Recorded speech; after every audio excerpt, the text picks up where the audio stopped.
And it says save animals. Plain and simple, you know, get straight to the point of what I represent and what I want to do.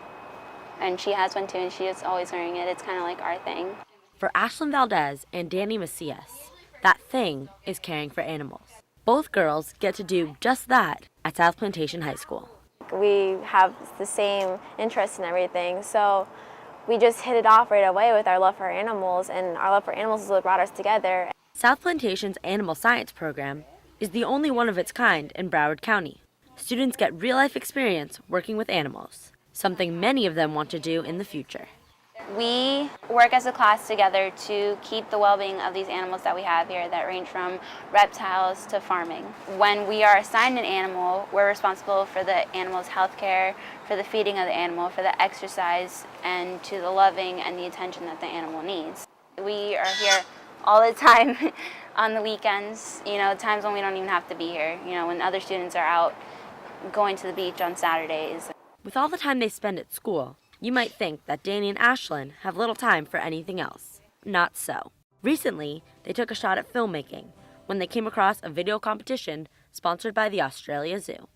The video rules were very straightforward. It had to be maximum 2 minutes length and just explain how you khaki it, which is the term that the zoo had created because Steve Irwin always wore the khaki colors.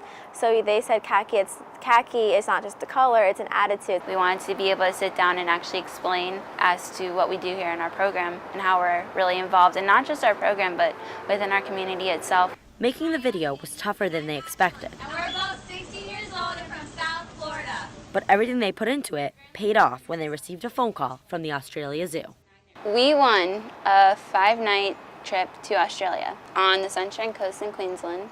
Within the 5 days, 3 of the days that we were there, we got to go to the zoo and we got an entire VIP spoiled experience. I have to say Monday was probably the most amazing day that we got to spend there, which was at the zoo, and we had started it off feeding with the elephants, and we got to take pictures with them, and that was very cool. Then that followed an animal extravaganza, they call it.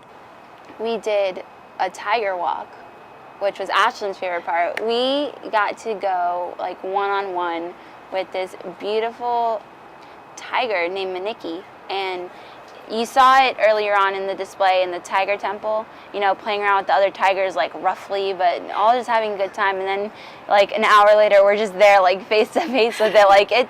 And it's funny because it was so intimidating. And along with meeting Maniki, they also got to meet a lifetime hero, Terry Irwin, the widow of crocodile hunter Steve Irwin. She put her hand out and I got to shake her hand, and she's just like, you're really gonna get somewhere in life. And that was just a lifetime. There couldn't have been a higher honor. And to these girls, getting somewhere in life means someday returning to khaki it in the land down under. Danny and I have been thinking about going next summer and possibly volunteering with the zoo with the time that we could. I'm going to be back in Australia, for sure. There's not a doubt in my mind. For now, though, the girls will need to complete one more year of training at South Plantation High. Risa Morris, Broward Teen News. Don't waste water.